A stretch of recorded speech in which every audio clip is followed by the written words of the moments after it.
Eu sou Ana Lopes, jornalista e exploradora. Levei choque!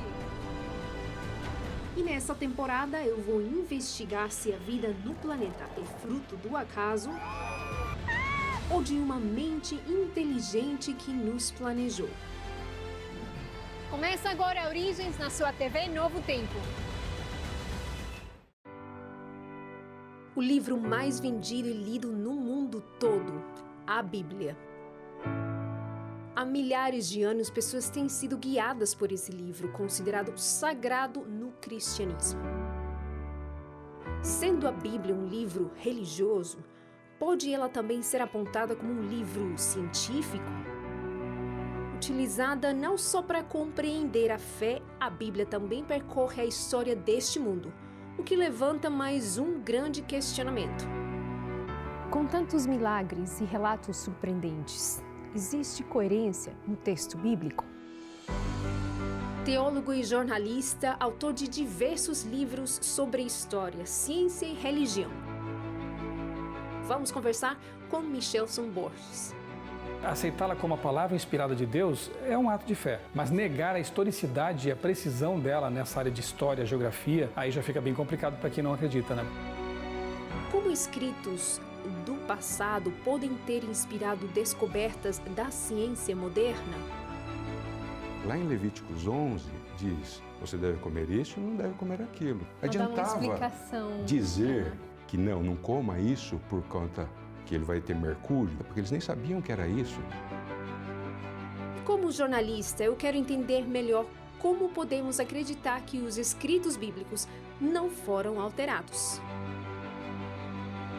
É que existem os manuscritos do Mar Morto que dizem que a Bíblia não foi alterada, os textos são os mesmos. Tudo isso hoje no Origens.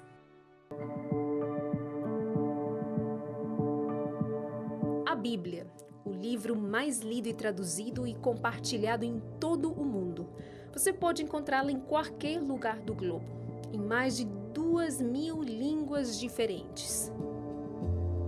Eu mesma cresci em um lar cristão e desde a minha infância escuto e leio sobre as histórias da Bíblia. E um texto escrito pelo apóstolo Paulo me chama a atenção até hoje. Toda a Escritura é inspirada por Deus e proveitosa para ministrar a verdade, para repreender o mal, para corrigir os erros e para ensinar a maneira certa de viver. 2 Timóteo 3,16. Por isso eu decidi investigar mais a fundo qual é o limite da Bíblia, se é que existe.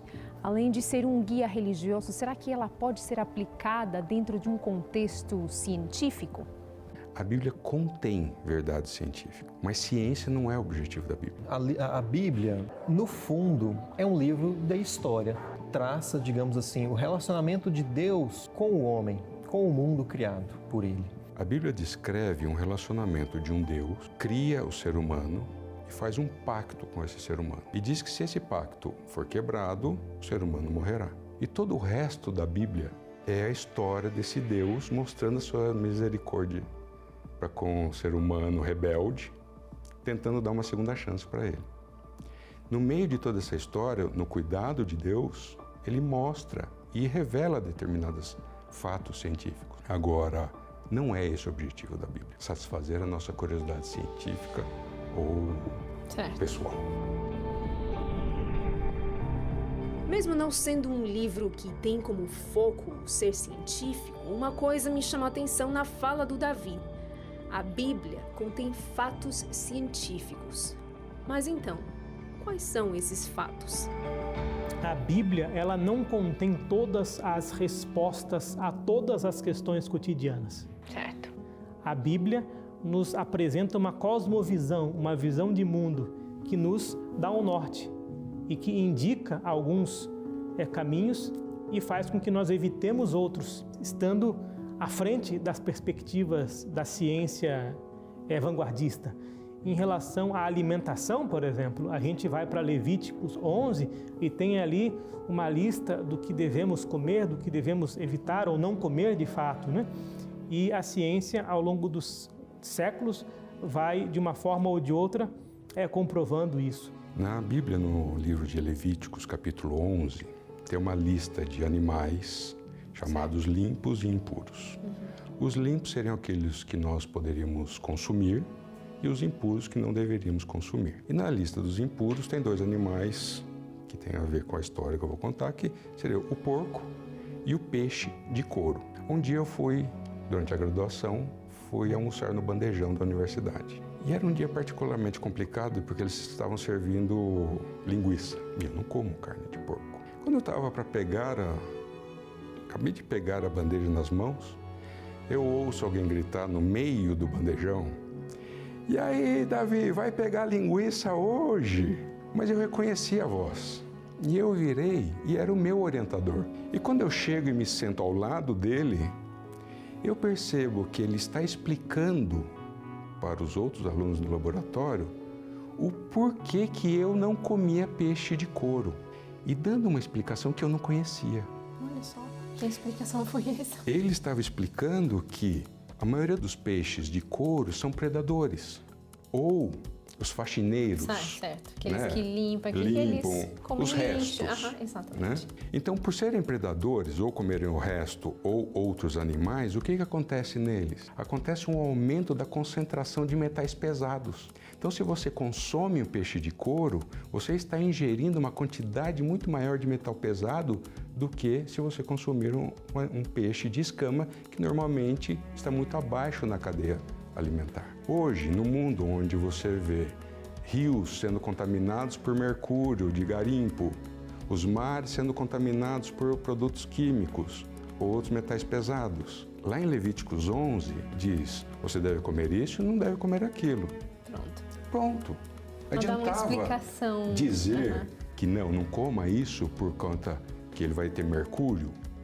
Não adianta, porque eles nem sabiam que era isso.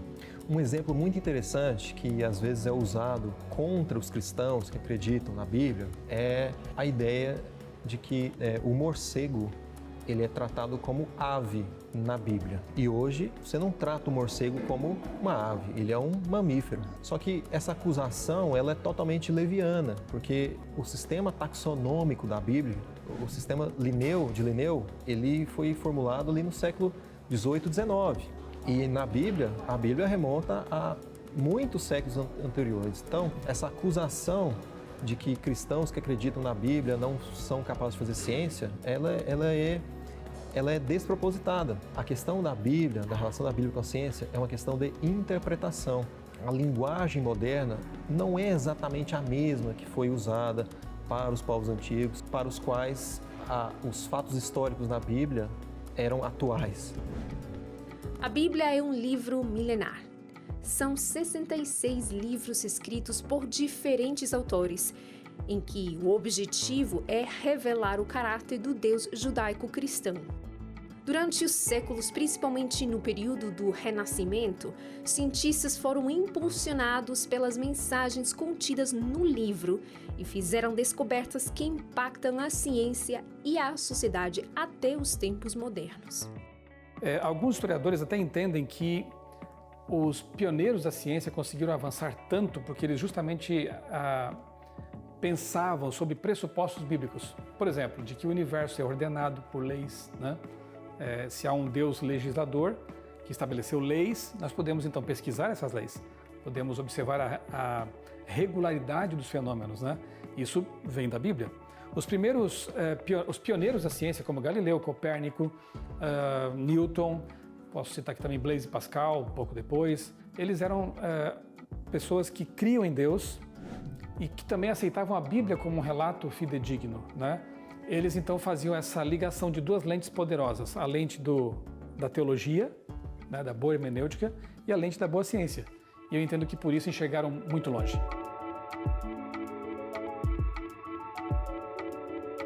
A ciência nos leva a acreditar que a Bíblia foi escrita durante 1500 anos por mais de 40 autores diferentes. Será que, tendo passado tantos anos nas mãos de diferentes autores, teria a Bíblia sofrido modificações e perdido qualquer tipo de valor religioso ou histórico? E quais são as evidências que nós temos para falar que a Bíblia, a narrativa bíblica é fidedigna?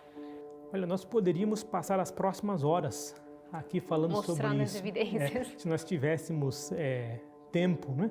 Ao contrário dos detratores que dizem que a Bíblia foi, enfim, alterada na Idade Média, à luz da perspectiva católica medieval, etc., é que existem os manuscritos do Mar Morto e ali evidências de séculos que dizem que a Bíblia não foi alterada, os textos são os mesmos e você consegue, inclusive, em sites devidamente abalizados, encontrar esses manuscritos e se você tiver competência técnica, fazer as devidas comparações ou ler os autores e artigos que falam sobre esses manuscritos, mas o interessante, até para além desses manuscritos, é que a Bíblia ela não se contradiz em si mesma.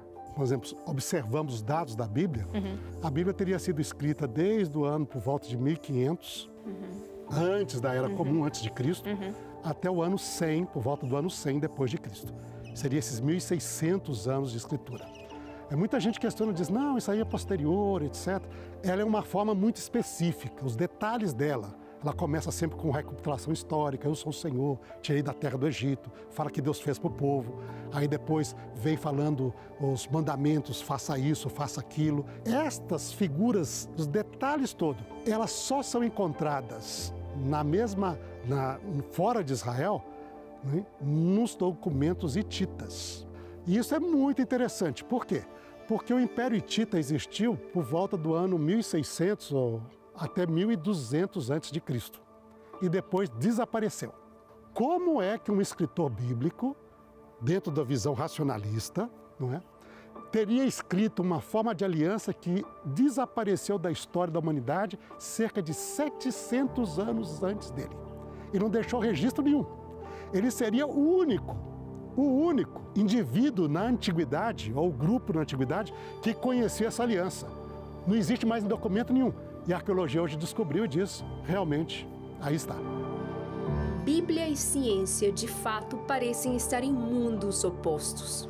No entanto, cada rastro, cada batalha que foi travada nesse mundo, governos e reinos que se consolidaram, conta uma história.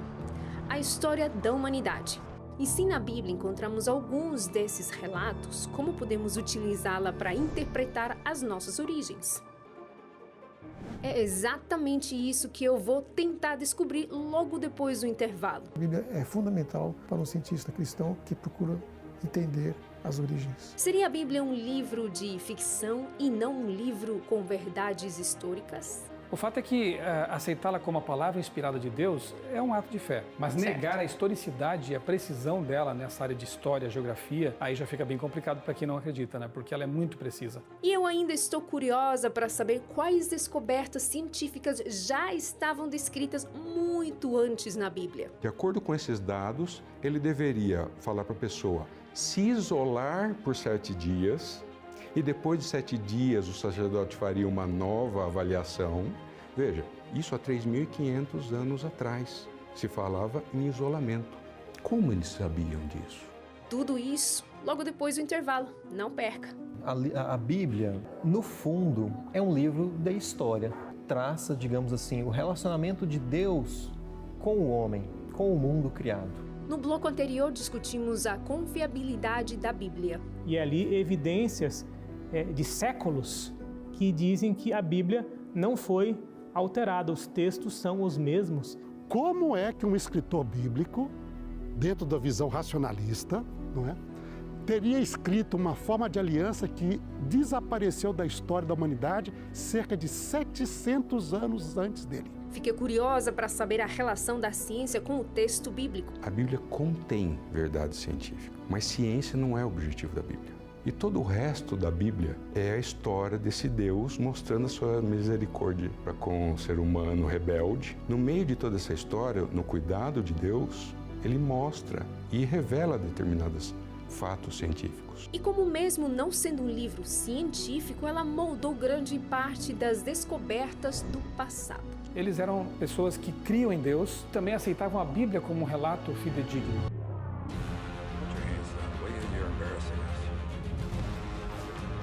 Sucessos em Hollywood, filmes como Star Wars, Vingadores e tantos outros têm em comum, além da aventura, o fato de serem filmes de ficção. E entre os críticos da Bíblia, há quem diga que a Bíblia também faz parte de uma produção que não tem como base acontecimentos reais. Existem eventos históricos na Bíblia que são também, vamos dizer, coincidem exatamente com o que a história, os historiadores, contam. Esses eventos da história que são coincidentes com os da Bíblia, com os relatos da Bíblia, são, na verdade, constituem um dos argumentos assim poderosos para nos mostrar a precisão histórica da Bíblia, o pano de fundo histórico da Bíblia, né? O fato é que aceitá-la como a palavra inspirada de Deus é um ato de fé.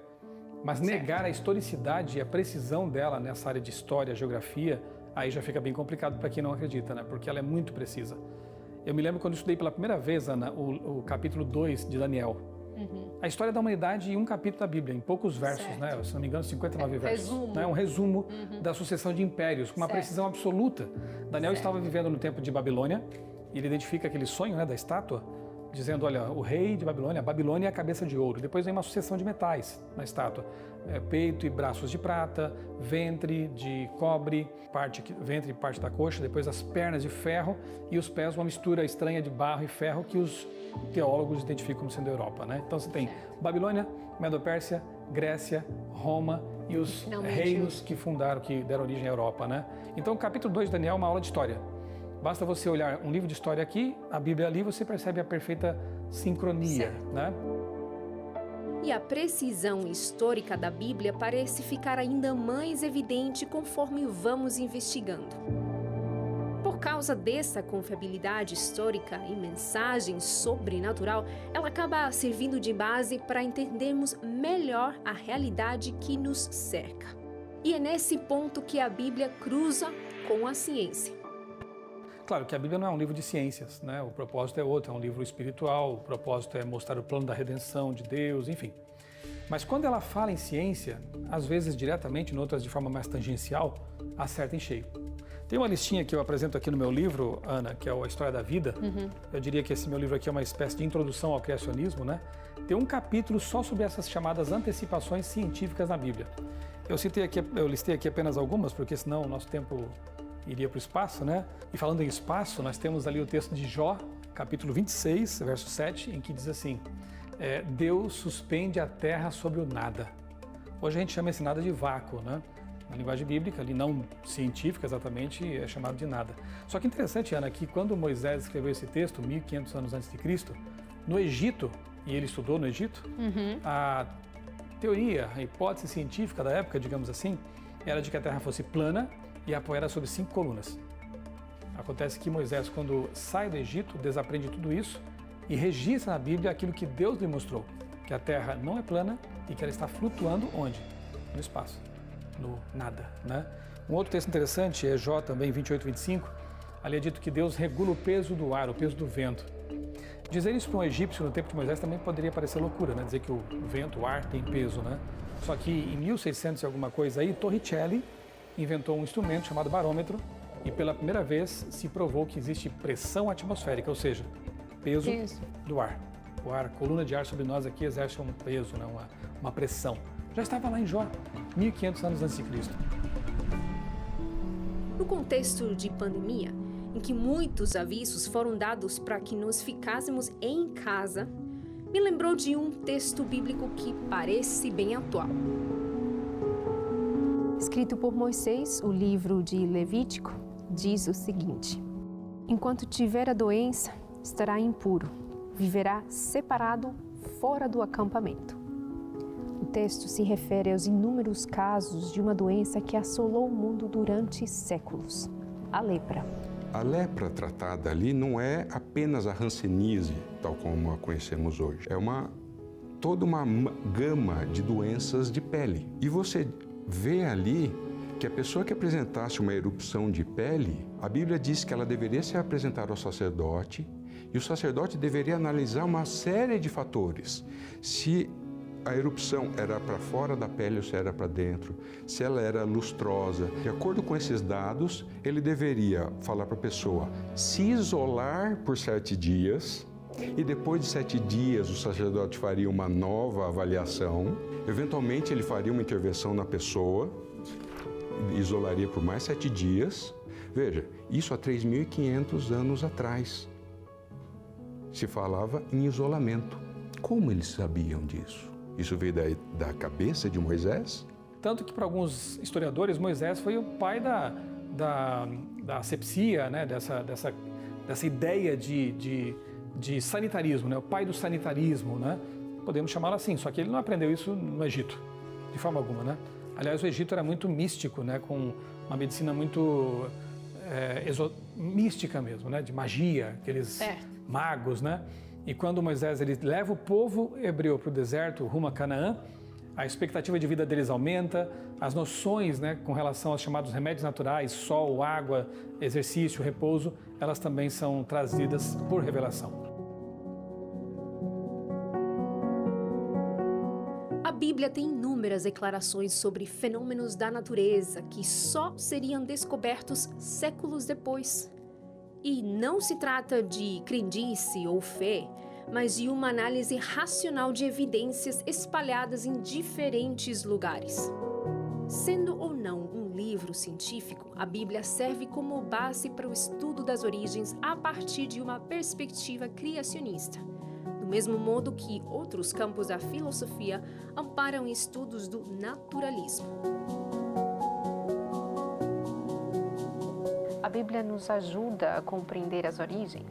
Olha, a Bíblia é fundamental, né? Não tem como você explicar coisas que você não conseguiu observar e nem submeter a uma experimentação ou tentar realmente reduzir esse fenômeno ao ambiente do laboratório. Alguns fenômenos sim, outros não. Então não tem como realmente eu compreender as origens sem uma componente não científica. E no caso do evolucionismo, a componente não científica seria o naturalismo filosófico. Geralmente isso não é comentado, mas quando vemos alguns conceitos no campo da biologia, por exemplo, como homologias, analogias, né, convergência evolutiva, divergência evolutiva e outros conceitos biológicos, fica claro que esses conceitos são derivados não da investigação científica, mas de pressupostos filosóficos. Aí, dessa junção, para tentar explicar o passado, surgem conceitos, uniformitarismo, né, seleção natural, que são conceitos e não leis naturais. E no caso do criacionismo, essa componente não científica, para complementar a ausência de conhecimento científico em relação às origens, utiliza a Bíblia como realmente um texto digno de confiança com narrativas históricas verídicas. Então, essa é a diferença. A Bíblia é fundamental para um cientista cristão que procura entender as origens. Não à toa, o grande cientista Galileu Galilei parecia estar certo em dizer que no mundo existem 2 livros com o objetivo de revelarem a mesma verdade. O primeiro é a Bíblia, e o segundo, a natureza, que deve ser interpretado e lido de forma científica e objetiva, sendo que os 2 livros são obras de um único autor, e por isso mesmo não podem ser contrariados. E na próxima semana... É um baita forma, digamos assim, que a gente tem de ver planejamento. É incrível, né? Diante de tanta beleza natural, eu quero descobrir evidências desse planejamento. A contemplação da natureza tem me apontado o Criador. E quando eu estudo a Bíblia, eu complemento isso. E entender por que o Deus da Bíblia é apontado como o nosso Criador e não outros deuses de outras religiões. O Deus da Bíblia é interessante que é a única divindade que antecede a matéria em relação aos outros deuses que já aparecem no universo existente. Eu te convido a conhecer junto comigo mais das nossas origens.